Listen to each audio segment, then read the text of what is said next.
The time has finally come to predict the knockout stages of the African Cup of Nations. Guys, Manny G back here with you on Football with Flags. Thanks so much for joining us. We ran through the group stage the other day, and today it's time to get down to business with the knockouts and see who we've got winning it all.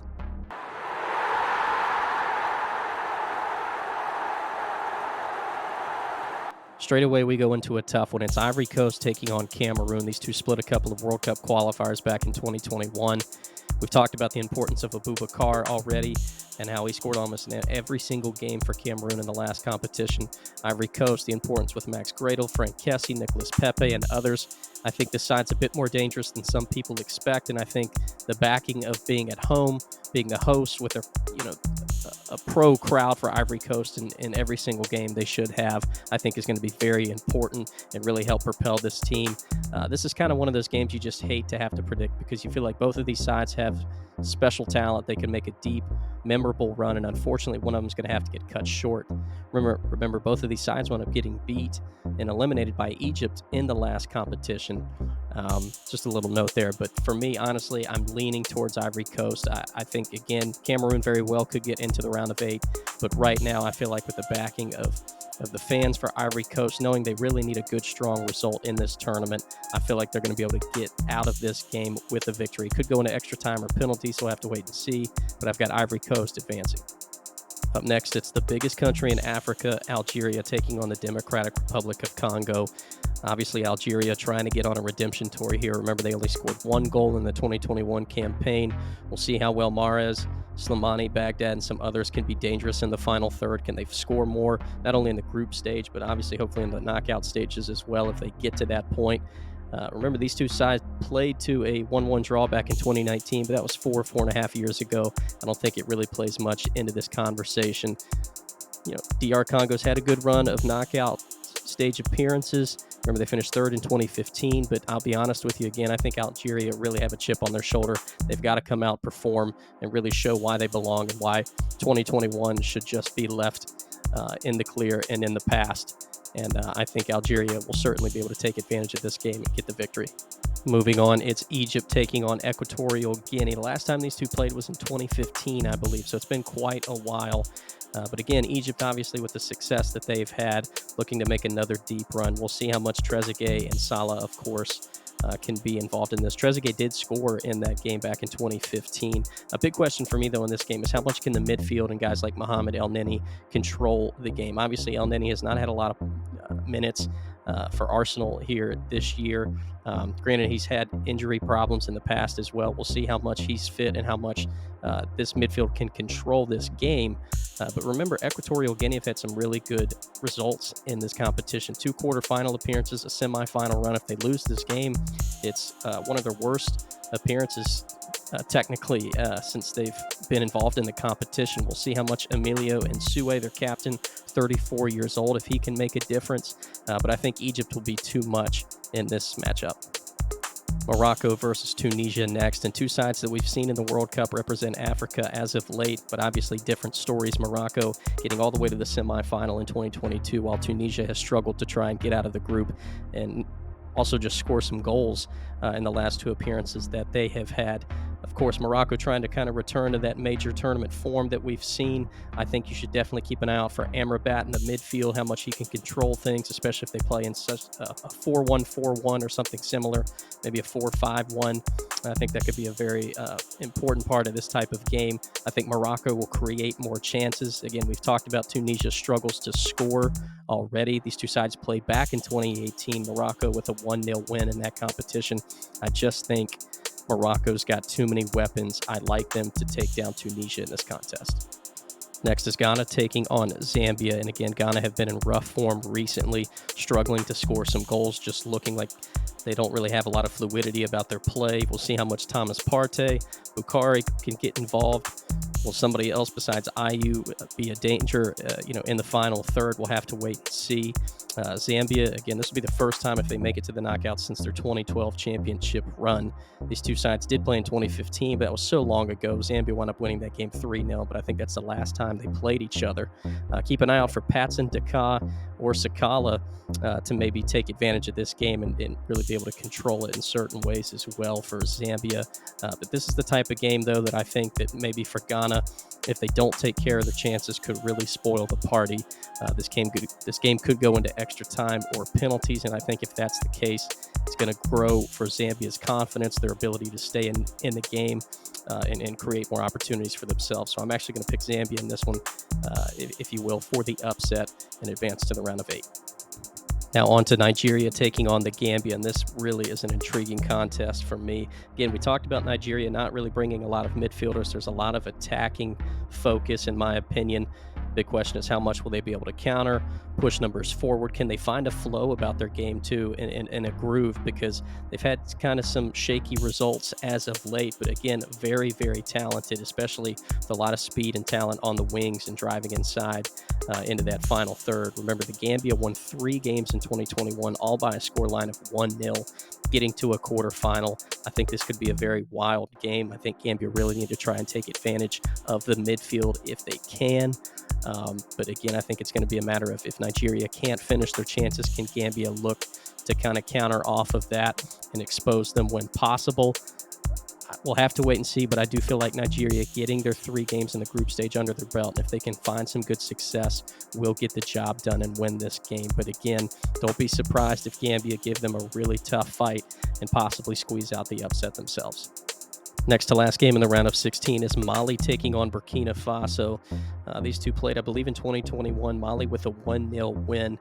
We'll have to see what Mali can do, though. Some believe that Tunisia could take the group, which is the group that they're in. But for me, we did have Mali winning the group. That's why they're taking on Burkina Faso in this contest. We'll have to wait and see. A big name for me, though, to keep an eye on is Ibrahima Kone. How much can he deliver? Mali have scored 14 goals in their last 4 games. Now, granted, you can go back and argue in terms of who they faced in those 4 games, but still impressive that they've been putting the ball in the back of the net so much. They've gotten bumped out of the round of 16 in the last 2 tournaments. But for Burkina Faso, they did make it to the semifinals in the last competition. They beat Gabon 7-6 on penalties. Again, they've got a lot of experience as well. They are taking 4 goalkeepers for this tournament, which I find pretty interesting. So we'll have to see how much that plays a factor, if guys get more minutes than others, or if they really stick with one guy and just look to have that depth in case someone gets injured.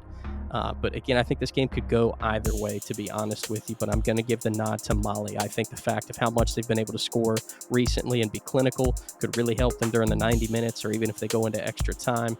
Again, Burkina Faso, though, have been there with PKs recently. They know how to get the job done. Again, I feel like it's almost a toss-up, but I'm going to give the nod to Mali. Last round of 16 matchup is the defending champs Senegal taking on Cape Verde. I think, again, Cape Verde could be a very good test for them. Again, we talked about Ryan Mendez before. How much can he deliver for this side? Again, if they make it through into the round of 16 like they did in 2021, they played very competitively. I just don't know, though, if they're going to have enough to be able to dethrone the defending champs. Koulibaly, I think, is going to be important, especially if Senegal playing a 4-5-1 with their midfield. Really trying to control not only the tempo, but just suffocate Cape Verde as well into turnovers and trying to create more chances. Again, I just don't know if Cape Verde has enough to be able to get this done, but I think Mendy's going to be important, Senegal's goalkeeper, to come up with a few big saves in this contest, but in the end, Senegal still take the victory. So here it is, guys, an updated look at the bracket to see those 8 teams that we predicted to move on to the quarterfinals. Let's go ahead and get into these predictions for the next round. Moving on to the round of 8, we have Ivory Coast taking on Algeria, and these two met in the group stage of the 2021 AFCON tournament. Ivory Coast with a 3-1 win. Of course, I believe that was the only goal that we talked about earlier that Algeria scored in that tournament. Obviously trying to turn things around and having a recent loss in this competition, I think, is going to have a chip on their shoulder as well. And they would love, if they get to this point, to have the opportunity to play them. Frank Kesse and Pepe each scored in that game. It was 3-0 before Algeria even got on the score sheet, and it was pretty late when they finally did so. On paper, though, it looked like a pretty even contest between the statistics and things that were shown, but Ivory Coast come out with the victory. I think a couple of key points to mention are Algeria are going to have their opportunities going forward, certainly. It's a matter of course, how much they're clinical with those, but I think physicality-wise, 50-50 balls, that type of thing, if Ivory Coast can continue to be physical the way they seemed in the highlights and stuff that I looked from that game in the past, and how much they were dangerous from corners and set pieces, etc. I think that's something Algeria really need to focus on because it was they had a great header goal as one of their attempts that they scored on against Algeria, and I think something like that very well could wind up making or breaking this type of contest. But we'll have to wait and see. But in this game, I do like Ivory Coast. I think, again, the momentum's going to start to build for them a little bit if they get that round of 16 win over somebody like Cameroon. And if they come into this type of game feeling a lot of confidence, they could, I think, in my opinion, get the job done with some opportunities like we just talked about before. And if they're able to capitalize on those free kicks, set pieces, being physical, winning the ball back 50-50s, and creating more chances, I like Ivory Coast to get the job done and move on to a semifinal. A mouth-watering matchup in the quarterfinal, and these two met back in 2021, Egypt and Morocco. Of course, Egypt winning that game 2-1. Boufal had a penalty in the 7th minute before Salah and Trezeguet each wind up scoring to give Egypt the victory 2-1 later on. And again, sitting here talking about the importance of Salah and Trezeguet in the last video, and this one, that again, this type of game just goes to show you how important they are and what they could mean to a deep run for Egypt. Egypt played in a 4-3-3 in that game. Morocco was in a 4-1-4-1. If they both line up like that again, I think something to really keep an eye on is the midfield 5 of Morocco versus the front 6 of Egypt. Obviously, Amrabat would probably be anchoring that midfield 5, playing more of a 6 role. How much he gets higher up with those 4 midfielders, though, will be very interesting, especially if they're able to take care of their chances. If they lose possession, have sloppy play, don't convert them into good opportunities, how much can Salah, especially in the run of play, and Trezeguet and others look to bounce back and come at Morocco with their back 4 exposed a little bit? Potentially, we'll have to wait and see. But again, it just depends on how much they're able to sit in, how much they try and move the ball forward quickly, or if it becomes more of a methodical kind of midfield possession type game. We'll have to wait and see what happens, but I think that's something that could be very important if this game opens up, especially if it goes into maybe extra time or more or whatever. But again, I think both sides are going to score in this contest, but in the end, I actually am going to pick Morocco. I think they're going to be a bit more clinical with their chances this time around, be a little bit better in defending, and be hopefully mindful of not allowing Salah, Trezeguet, and others to get a bit more space in between that midfield 5 and their back 4. Next is Zambia taking on Nigeria, and now it's just a question of how much can Zambia continue this magical run. However, they haven't beaten Nigeria since 1997. They've played 5 or 6 times in between then. The last time, though, was in 2017, so it's still been quite a long time. We've talked about in previous videos before, and again, I'm sure some of you know the promising youth that Nigeria has had. They looked solid in the 2018 World Cup, even though they didn't make it out of the group stage, and surely most of us thought they would be back in 2022. Well, it didn't happen. They missed the World Cup. I think this is a huge chance for them to find their identity and find some momentum for their federation and their players to get back to being a very prominent, big figure in African football. And I know that they still are, but in terms of just competing and getting deep runs into these major competitions, I think a deciding factor in this game could be Osimhen and Chukwueze. If they're both on the right-hand side, being able to link up, connect, and be dangerous going forward against the Zambia defense. We'll have to see how much Musa and others are also involved in that, but I think that could be a very dangerous pairing, and I've got Nigeria to win this contest. Last quarterfinal is Mali taking on Senegal. And these two last played, I believe, in 2019. It was a 2-1 win for Senegal in that friendly. Mane and Konate each scoring. Adama Traore scoring for Mali on that one. But keep in mind, Traore is not involved in the on the roster for Mali going into this competition.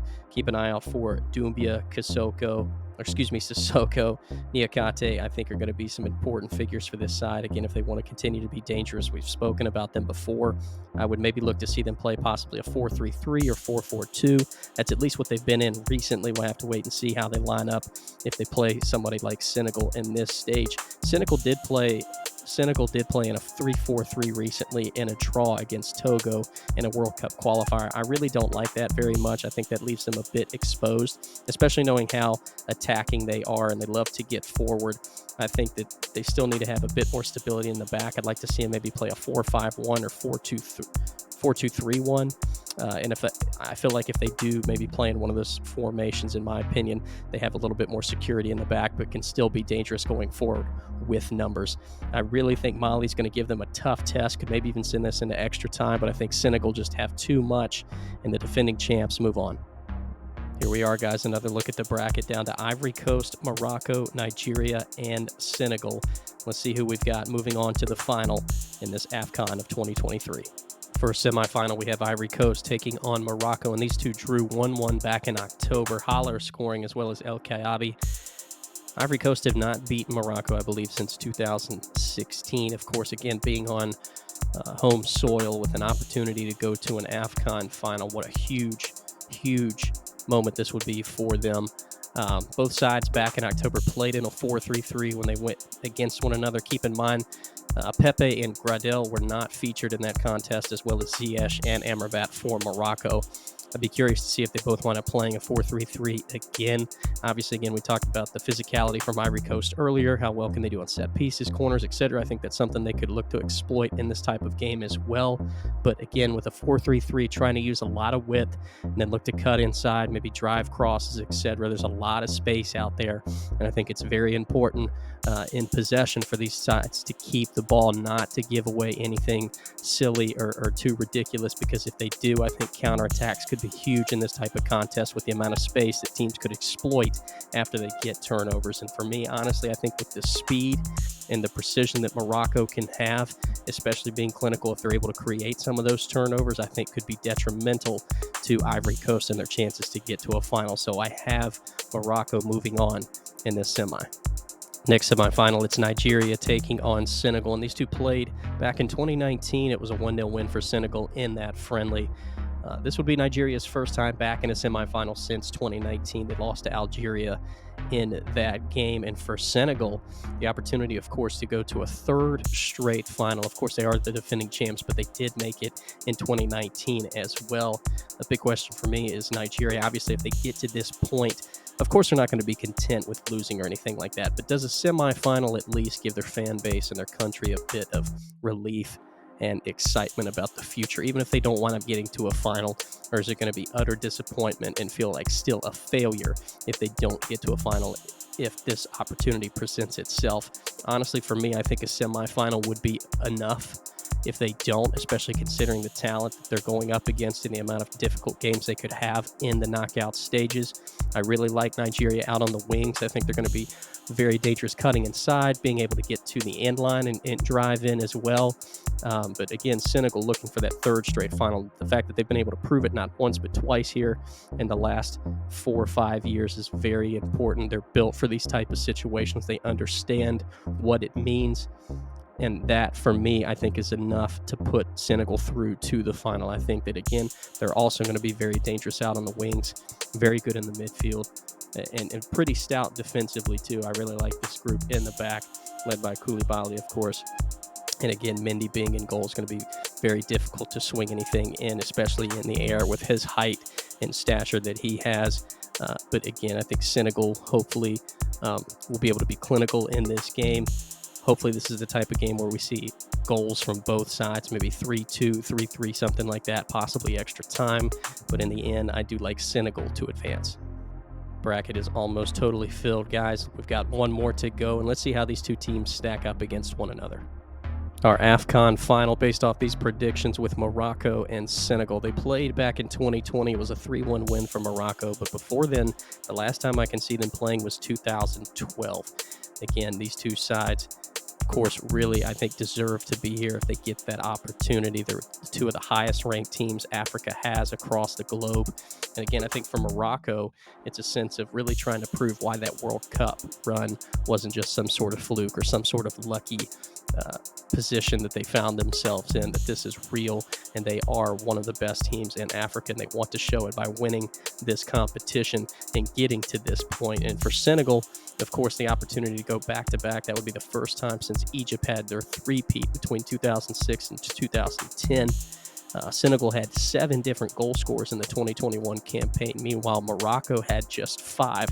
Who knows how much that really could play into a factor if it's really going to come down to the main guys getting the job done, or could we see some outliers potentially get on the score sheet as well and maybe even make a difference in a game like this. But honestly, I think for a lot of people, this would be a dream type of a final with two of these very, very talented and excellent African sides.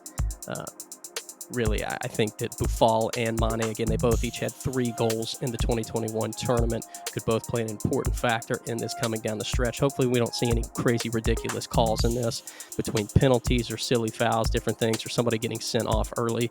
I think we could see this type of game being a bit cagey in the first half, but really open up in the second half, because neither side wants to go to extra time. Neither side wants to go to penalties. We see the drama that, everybody has, but especially even in Africa, if you've ever watched some old replays from previous tournaments, the amount of drama and intensity from extra time and penalties is just sometimes too much to bear for players, fans, etc. I think both teams are really going after each other in the second half. Hopefully the game would open up. And again, I think it's almost a flip of a coin in terms of who could potentially win. Let's go back to the bracket and see who we have winning it all.